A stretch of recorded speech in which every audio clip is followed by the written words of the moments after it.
UP board class 12th mathematics जो 2022 का syllabus के हिसाब से जो मोस्ट इम्पॉर्टेंट क्वेश्चंस है ना, वो मैं आपके एनसीईआरटी बुक में मार्क करवा दे रहा हूँ। क्योंकि एनसीईआरटी से बोर्ड एग्जाम में क्वेश्चन बहुत ज़्यादा पूछे जाते हैं। ठीक है, आप एनसीईआरटी का ढंग से प्रिपेयर कर रहे हैं, आपको दूसरी कोई बुक पढ़ने की ज़रूरत भी नहीं पड़ती है। ठीक है, तो चलिए स्टार्ट करते हैं चैप्टर नंबर 1 से। चैप्टर नंबर 1 आपका 10 नंबर का आएगा। ठीक है, 2022 में सिर्फ चैप्टर नंबर 1 आपका 10 नंबर का आएगा। अब देखिए बेटा, ये जो टॉपिक है आपको सममित, स्वतुल्य और संक्रामक, इन 3 टॉपिक से भरपूर क्वेश्चंस आएंगे। ठीक है, तो ये ज़रूर पढ़ के जाना है हमें और ये ज़रूर आएंगे। सो छोटा सा जो 2 नंबर में आ सकता है, उदाहरण नंबर 4 आपका इम्पॉर्टेंट है। ठीक है, और उदाहरण नंबर 5 भी आपका इम्पॉर्टेंट है। ये दोनों उदाहरण आपके इम्पॉर्टेंट है। ठीक है, सो थोड़ा सा हम क्या करते हैं, हाँ ये क्वेश्चन हो गया 1.1 में आ जाओ। 1.1 का जो पहला क्वेश्चन है ये बहुत ही शानदार क्वेश्चन है, दूसरा भी शानदार क्वेश्चन है, तीसरा इम्पॉर्टेंट है। ठीक है, चौथा और छठा इम्पॉर्टेंट है। देख पा रहे होंगे आप, तीसरा छठा, ये कोई बहुत ज़्यादा इम्पॉर्टेंट क्वेश्चन है। उसके बाद 8वां इम्पॉर्टेंट क्वेश्चन है। ये चीज़ हो गई। चलिए, ये हो गया। ये उदाहरण नंबर 16, क्वेश्चन नंबर 15 और 16 ये छोटे छोटे नंबर में आ सकते हैं। ठीक है, उसके बाद फलनों के जो प्रकार हैं आपका 1-1 और ऑन टू फलन आपके सिलेबस में है। सो उस आधार पर ये जो क्वेश्चन नंबर 1 है और ये क्वेश्चन नंबर 2 इम्पॉर्टेंट है। उसके बाद अगर मैं बात करूँ, क्वेश्चन नंबर 5वां इम्पॉर्टेंट है, छठा इम्पॉर्टेंट है, 9th मोस्ट इम्पॉर्टेंट है। ये मोस्ट इम्पॉर्टेंट 9वां क्वेश्चन। ठीक है, ये हो गया आराम से। और ये 7वां क्वेश्चन भी ये मोस्ट इम्पॉर्टेंट है। ठीक है, बाकी जो मैं बताऊंगा ये सिलेबस में नहीं है आपके, इम्पॉर्टेंट तो है लेकिन सिलेबस में नहीं है। इस साल प्रश्नावली 1.3 आपके सिलेबस में नहीं है। ठीक है, तो ये नहीं आएगा। प्रश्नावली 1.4 भी आपके सिलेबस में नहीं है, तो ये भी नहीं आएगा। ठीक है, अब विविध प्रश्नावली की बात करूँ तो कौन सा इम्पॉर्टेंट है, क्वेश्चन नंबर 4 मोस्ट इम्पॉर्टेंट है। ठीक है, ये इम्पॉर्टेंट हो गया।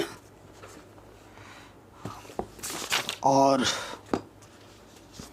10वां इम्पॉर्टेंट हो गया।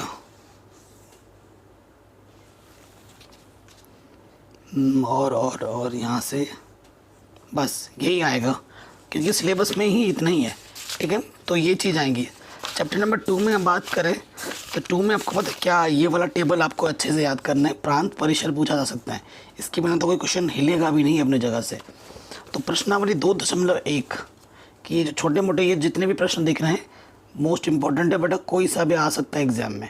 अब मैं ये नहीं बोलूँगा कि ये इम्पॉर्टेंट है ये इम्पॉर्टेंट नहीं, ये सारे इम्पॉर्टेंट है, कोई सा भी आ सकता है। ठीक है, यहाँ से कोई सा भी आपके एग्ज़ाम में आ सकता है। 2.1 ये आपको पूरा पढ़ के जाना पड़ेगा। ठीक है, 2.2 की मैं बात करूँ सो बेटा क्वेश्चन नंबर आपके पास जो इम्पोर्टेंट है वो है चौथा मोस्ट इम्पॉर्टेंट है। एंड चौथा के बाद हो जाएगा आपका 11वां क्वेश्चन मोस्ट इम्पॉर्टेंट है, 12वां भी मोस्ट इम्पॉर्टेंट है। ठीक है, इधर से आ जाता है आपका 14वां इम्पॉर्टेंट है, 19वां इम्पॉर्टेंट है। ठीक है, 15वां भी इम्पॉर्टेंट है, 21वां इम्पॉर्टेंट। ये सारे क्वेश्चन ये सारे इम्पॉर्टेंट है। 18, 19, 20, 21 इस टाइप के क्वेश्चन एग्जाम में आ सकते हैं। बाकी उदाहरण भी आप ज़रूर देख लेना। ठीक, उदाहरण की बात करूं, उदाहरण नंबर 10वां इम्पॉर्टेंट है, 11वां इम्पॉर्टेंट। इन दोनों चैप्टर्स के जो इम्पोर्टेंट क्वेश्चन है वो मैंने ऑलरेडी करा रखे हैं, जिसकी लिंक्स मिल जाएगी आपको डिस्क्रिप्शन पे। ठीक है, क्वेश्चन की अगर मैं बात करूं तो क्वेश्चन नंबर आपका कौन सा इम्पॉर्टेंट है, यहाँ से मैं बताऊँ, ये 7वां इम्पॉर्टेंट है, पहला क्वेश्चन इम्पॉर्टेंट है। ठीक, उसके साथ साथ ये 9वां क्वेश्चन इम्पॉर्टेंट है। ठीक है, और 16वां इम्पॉर्टेंट है, 12वां इम्पॉर्टेंट है। 12वां और 16वां प्रश्न इनको ज़रूर करके जाइएगा आप लोग। चैप्टर नंबर 3 अवयव में आ जाते हैं मैट्रिक्स। ठीक है, मैट्रिक्स का पहला क्वेश्चन, एक मैट्रिक्स दे रखा होगा, अवयव की कोटि क्या है, अवयवों की संख्या क्या है, अवयव कौन कौन से, ये इम्पोर्टेंट है। ये 5वां क्वेश्चन इम्पोर्टेंट है। ठीक है, ये इम्पोर्टेंट हो जाएगा। और ये क्वेश्चन नंबर 10वां, ये जो MCQ उसके फॉर्म में है, ये वाला इम्पोर्टेंट है। ठीक हो गया बेटा, ये ज़रूर करके जाना आप लोग। उसके साथ साथ अवयव का जोड़ घटाना गुणा भाग, ये सब तो बेटा आपको आता ही होगा। सो जोड़ से भी ज़्यादा इम्पोर्टेंट ये है गुणा वाले प्रश्न ही। ठीक है, क्वेश्चन नंबर 3 ये इम्पोर्टेंट हो जाएगा। सो क्वेश्चन नंबर 9 इम्पोर्टेंट है। ठीक, क्वेश्चन नंबर 12 इम्पोर्टेंट है, ये हो जाएगा। क्वेश्चन नंबर 15 इम्पोर्टेंट है। ठीक है, 15 के बाद 18वां इम्पोर्टेंट है, ये देख लीजिएगा। 19वां इम्पोर्टेंट है। ठीक है, 18 19।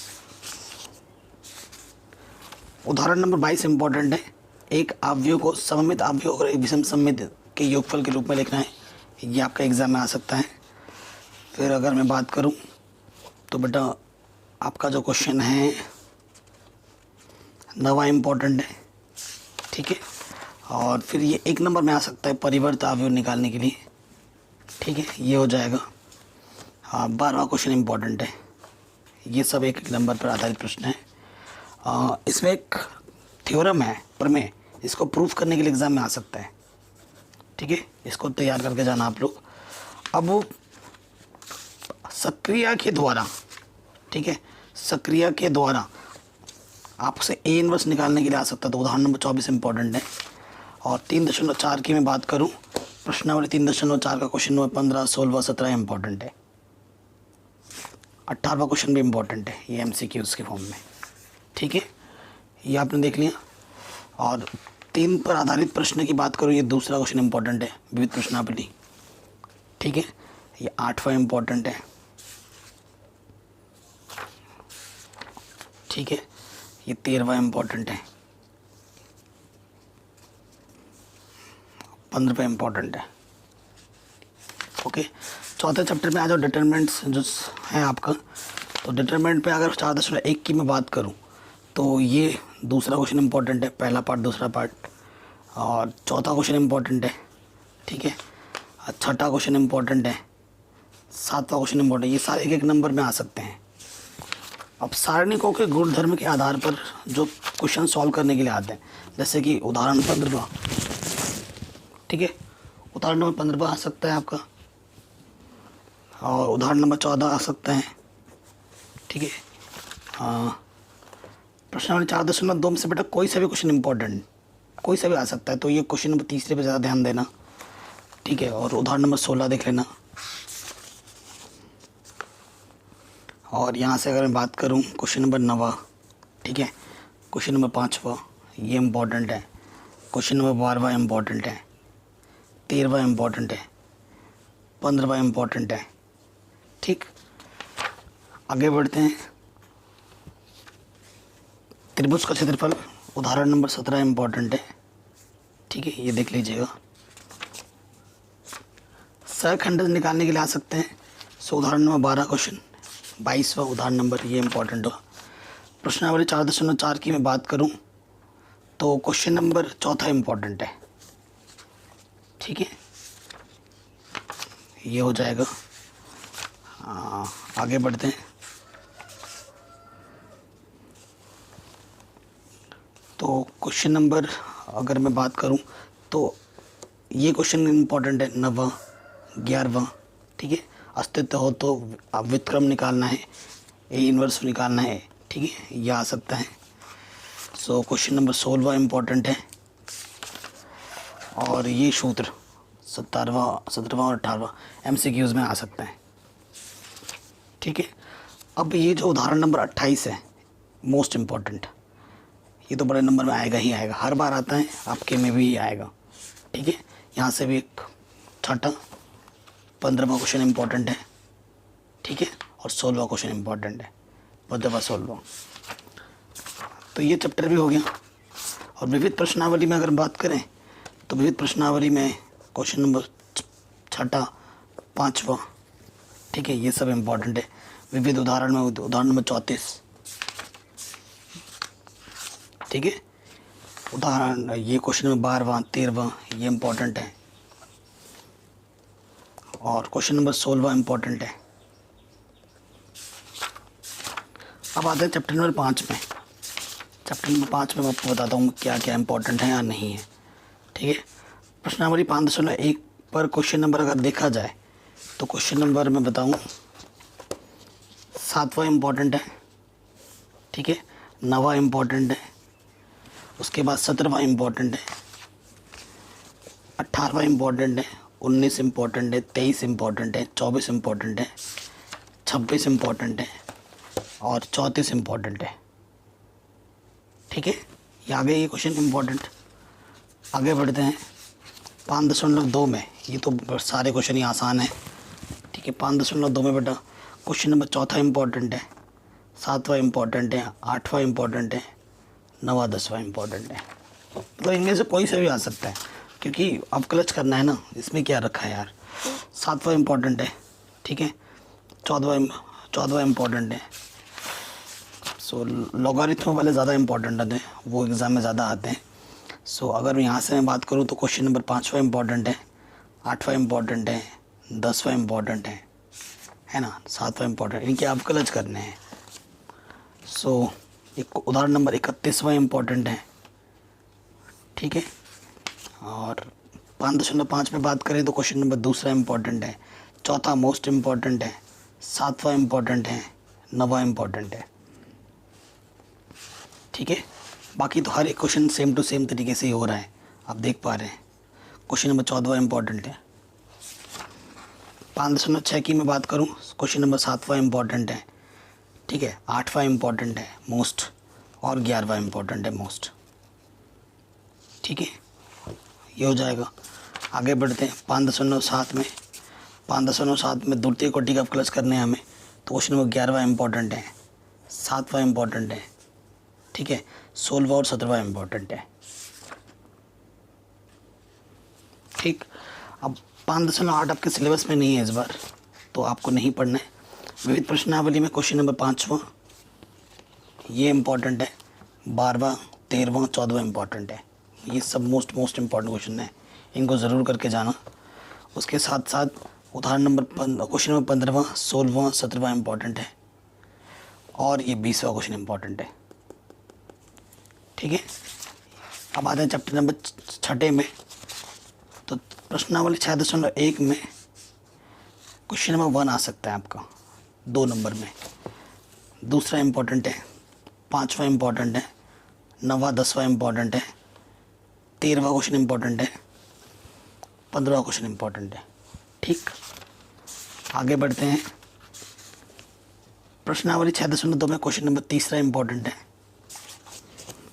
6वां इम्पॉर्टेंट है, 7वां इम्पॉर्टेंट है, 9वां इम्पॉर्टेंट है, 14वां इम्पॉर्टेंट है, 16वां इम्पॉर्टेंट है, ठीक है। ये क्वेश्चन हो गए। 6.3 में दूसरा क्वेश्चन इम्पॉर्टेंट, छठा क्वेश्चन इम्पॉर्टेंट, 11वां 13वां 14वां 15वां 19वां 22वां 23वां 25वां, ये क्वेश्चन आपके इम्पॉर्टेंट्स हैं, ठीक है बेटा। आगे बढ़ते हैं 6.4 आपके सिलेबस में नहीं आएगा इस बार, मेरे से लिख लीजिए, ठीक है, ये नहीं आएगा। फिर बेटा ये टाइप के क्वेश्चन बहुत ज़्यादा इम्पोर्टेंट हो जाते हैं। 18वां क्वेश्चन, 23वां 24वां 25वां, यहाँ से तो एक क्वेश्चन आपके 6 नंबर में आएगा ही आएगा, और ये 26वां, ठीक है, आपको पता भी होगा हर बार आता है। और ये उदाहरण नंबर 43 भी इम्पोर्टेंट है, ठीक। हाँ, विविध प्रश्नावली की मैं बात करूं तो क्वेश्चन नंबर बेटा 13वां इम्पॉर्टेंट है, 15वां इम्पॉर्टेंट है, 17वां इम्पॉर्टेंट है, 18वां इम्पॉर्टेंट है। यहाँ से भी 6 नंबर के आएगा कोई भी, तो 6 नंबर में ही आएगा। तो ये तो रही पहले वाली बुक की बात, ठीक है, जो 2022 के सिलेबस के अकॉर्डिंग इम्पॉर्टेंट क्वेश्चन है आपके एनसीईआरटी में, ठीक है। अब हम भाग 2 की बात करेंगे, कि भाग 2 समाकलन के इम्पोर्टेंट क्वेश्चंस की बात करेंगे, ठीक है। इसमें आपको वही मेन चीज़ें ये सब मैंने पढ़ा रखा है। तो प्रश्नावली 7.1 की बात करें तो सारे ही सिंपल है, अगर आपको पता है तो। क्वेश्चन नंबर मैं बताऊं, ये उतना ज़्यादा पहले वाले में तो उतना ज़्यादा इम्पोर्टेंट नहीं है। 18वां इम्पोर्टेंट है, ठीक है, 19वां 20वां, 18वां 19वां 20वां इम्पोर्टेंट है, 22वां इम्पोर्टेंट है। प्रति अपकलज का मतलब क्या होता है? प्रति अपकलज का मतलब होता है, आपको पता ही है क्या, समाकलन। उदाहरण नंबर 5 इम्पॉर्टेंट है, ये पांचों पार्ट्स में से कोई से भी आ सकते हैं और ये क्वेश्चन भी इम्पॉर्टेंट है। उदाहरण नंबर 6 का ये दूसरा तीसरा पार्ट, ठीक है, ये ज़्यादा इम्पॉर्टेंट है। प्रश्नावली 7.2 का क्वेश्चन नंबर तीसरा ये इम्पॉर्टेंट है, 18वां इम्पॉर्टेंट है, 14वां इम्पॉर्टेंट है, ठीक है, और ये 23वां भी।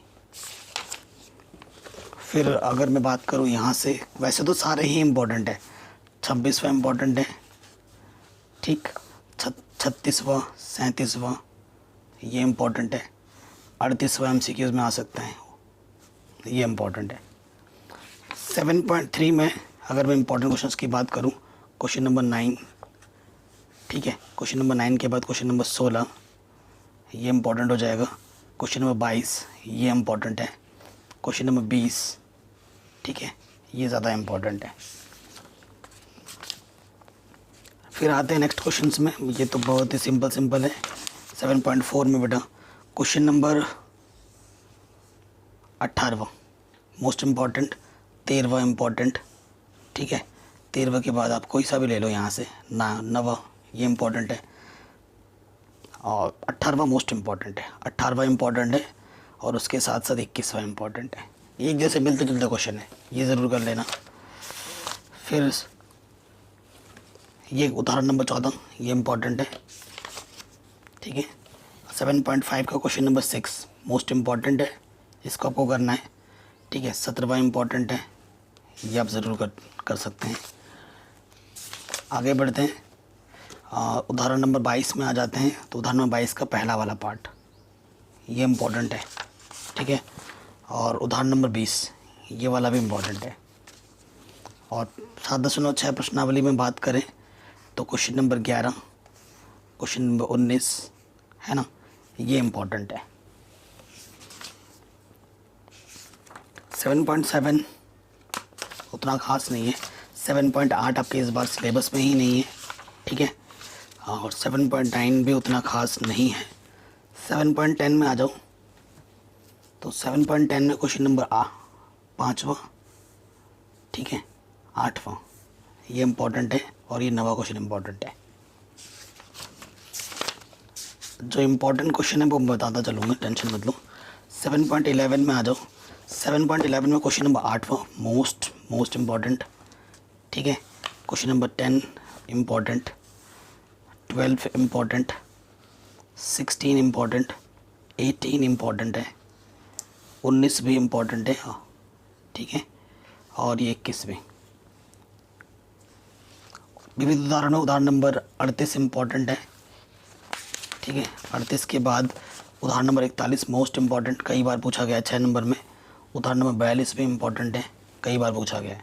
और उदाहरण नंबर 43 6 नंबर में पूछा जाता है, 6 नंबर या फिर 4 नंबर, ये इम्पॉर्टेंट हो गया है ना। विविध प्रश्नावली पे आ जाएं तो विविध प्रश्नावली का क्वेश्चन नंबर 7वां इम्पॉर्टेंट है, ठीक है, 8वां इम्पॉर्टेंट है, ये 2 नंबर या फिर 1 नंबर आ सकता है। और वैसे तो सारे ही इम्पॉर्टेंट होते हैं। क्वेश्चन नंबर 15वां इम्पॉर्टेंट है, 10वां इम्पॉर्टेंट है, ठीक है, और यहाँ से आ जाओगे 25वां इम्पॉर्टेंट है, और यहाँ से बेटा क्वेश्चन नंबर 32वां इम्पॉर्टेंट है, ठीक, 34वां इम्पॉर्टेंट है, ओके, 38वां इम्पॉर्टेंट है। ये क्वेश्चन आपके बहुत ही ज़्यादा इम्पॉर्टेंट है। अब 8वें चैप्टर में आ जाओ। 8वें चैप्टर में क्वेश्चन नंबर 6, 7वां, 8वां, ठीक है, मोस्ट इम्पॉर्टेंट है। 6, 7वां, 8वां ये क्वेश्चन आपके क्या है, मोस्ट इम्पॉर्टेंट है। और इससे भी ज़्यादा 8.2 आपका इम्पॉर्टेंट है। अगर मैं बात करूँ उदाहरण नंबर 9 आपका इम्पॉर्टेंट है, मोस्ट इम्पॉर्टेंट, ठीक है। सो उदाहरण नंबर 2 के साथ साथ उदाहरण नंबर 10 भी आपका मोस्ट इम्पॉर्टेंट है। 8.2 का क्वेश्चन नंबर 1, 4, 5 यहाँ से एक क्वेश्चन तो पक्का आएगा, ठीक है, ये हो गया प्रश्नावली। फिर आ जाओ 9वें चैप्टर में। अवकल समीकरण में 9.1 जो है ना बेटा, 9.1 में पूरा ही पढ़ लो, क्योंकि इनमें से कोटि और घात निकालने के लिए आएगा ही आएगा, एक नंबर में, 2 नंबर में, तो ये ज़रूर देख लो, ठीक है। 9.2 उतना इम्पोर्टेंट नहीं है। हाँ, उसके बाद करते हैं 9.3 की बात। तो क्वेश्चन नंबर 8वां इम्पॉर्टेंट है, ठीक है, ये क्वेश्चन आ सकते हैं। ये 10वां इम्पॉर्टेंट है।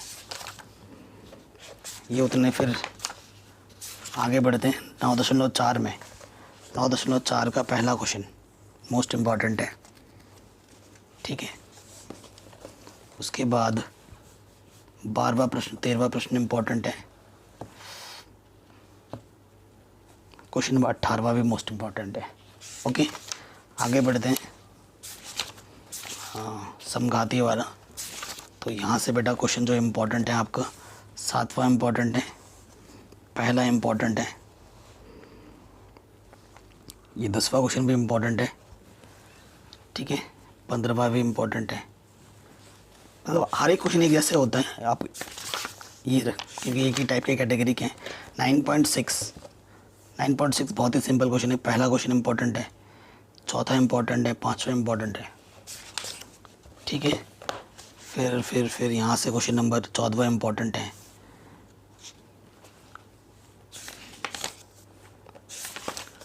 ये हो गया। आगे बढ़ते हैं। विविध प्रश्नावली में अगर मैं बात करूँ तो क्वेश्चन नंबर 6 इम्पोर्टेंट है, ठीक। 6 के बाद 12वां इम्पोर्टेंट है, 10वां इम्पोर्टेंट है, 9वां इम्पोर्टेंट है, बस।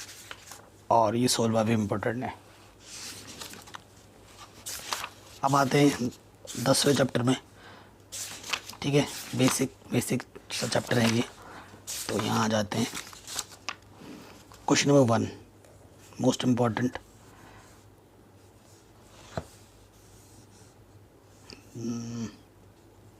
क्वेश्चन नंबर 10वां इम्पॉर्टेंट, ठीक है।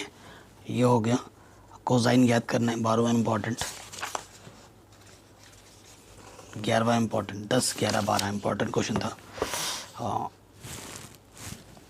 ये हो गया। आगे बढ़ते हैं।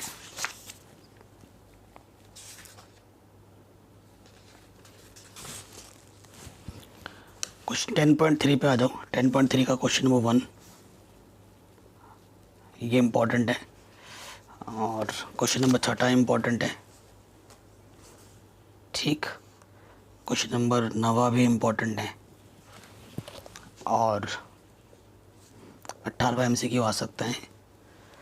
11वां इम्पोर्टेंट है। बस, आगे बढ़ते हैं।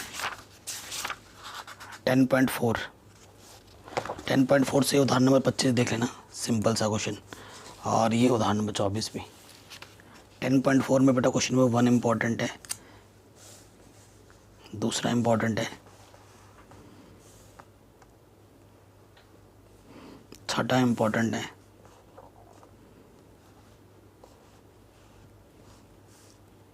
ठीक है, 11वां। ये हो गया।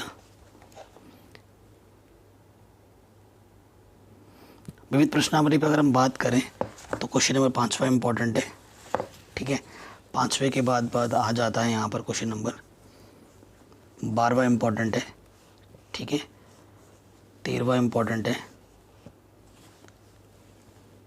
15वां। अब आते हैं 11वें चैप्टर में।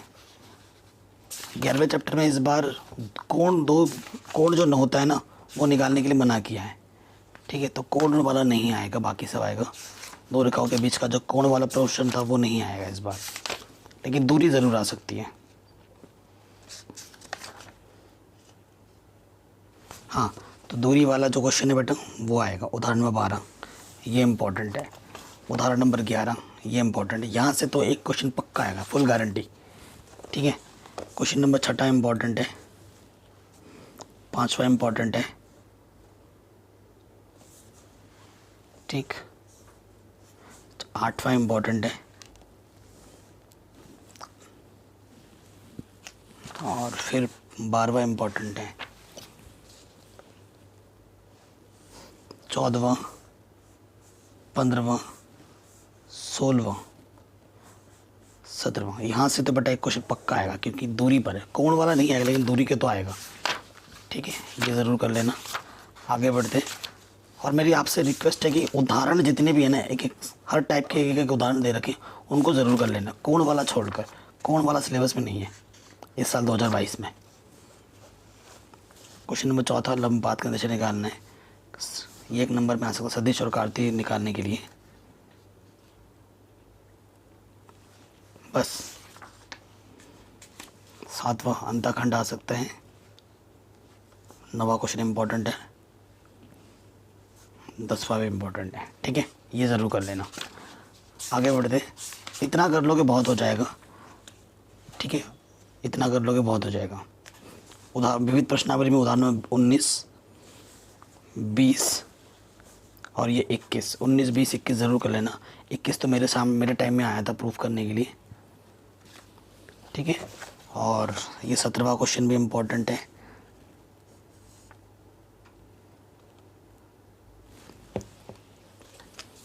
ये 11वां इम्पोर्टेंट है। बस आगे बढ़ते हैं चैप्टर में 12वें में। 12वें चैप्टर में तो बेटा एक ही क्वेश्चन आना है, वो आएगा आपका 6 नंबर में। ठीक है, न्यूनतम दूरी अधिकतम दूरी क्वेश्चन आपको आता ही होगा। तो कोई सा भी आ सकता है इसमें से, ये नहीं कहूँगा कि ये नहीं आएगा वो आएगा। सो बेटा कोई सा भी आ सकता है, अच्छे से प्रिपेयर करके जाना। 12.1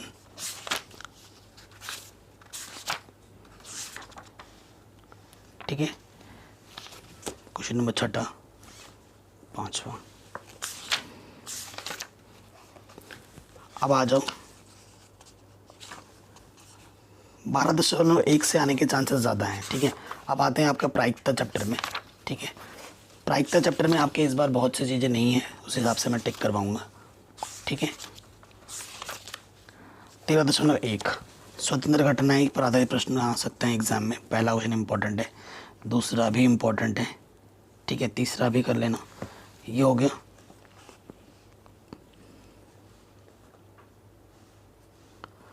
तो ये चीज़ तो हो गई, यही इम्पोर्टेंट था। क्वेश्चन नंबर 14 इम्पोर्टेंट है। ठीक है, 16वां 17वां MCQs फॉर्मेट में इनको छोड़ना मत। मतलब NCERT के जितने भी MCQs हैं वो सारे कर लेने हैं, क्योंकि कोई सा भी आ सकता है। अब इसमें एक क्वेश्चन जो 100% आता है वो बेटा है बेज का प्रमेय। बेज प्रमेय पर आधारित प्रश्न हर साल आता है। ठीक है, और ये उदाहरण नंबर कर लेना 14। तो अगले क्वेश्चन पे आ जाऊँ। प्रश्नावली 13.2 का पहला क्वेश्चन इंपॉर्टेंट है, दूसरा इंपॉर्टेंट है। ठीक है,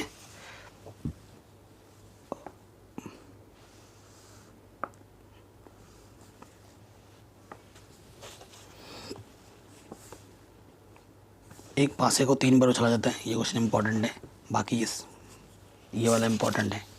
ठीक है, ये हो गया। क्वेश्चन नंबर 17 इम्पॉर्टेंट है, 18वीं। अब बेज प्रमेय पर आधारित प्रश्न गारंटी है कि वो बड़े नंबर में आएगा, 6 नंबर में आएगा ही आएगा, फुल गारंटी के साथ में। ठीक है, तो वो बेटा करना ही करना है। उदाहरण 19 ज़रूर कर लेना, उदाहरण 20।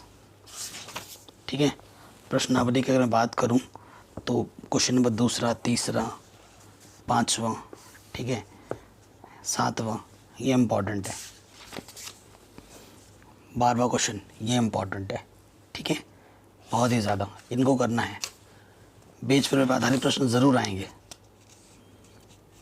ठीक, तो ये क्वेश्चन नंबर 24 प्रायिकता बंटन बनाने के लिए आ सकता है। ठीक है, ये चीज़ हो गई। अब आपके सिलेबस में क्या नहीं है, क्योंकि इस बार क्या नहीं आएगा मैं बता दे रहा हूँ।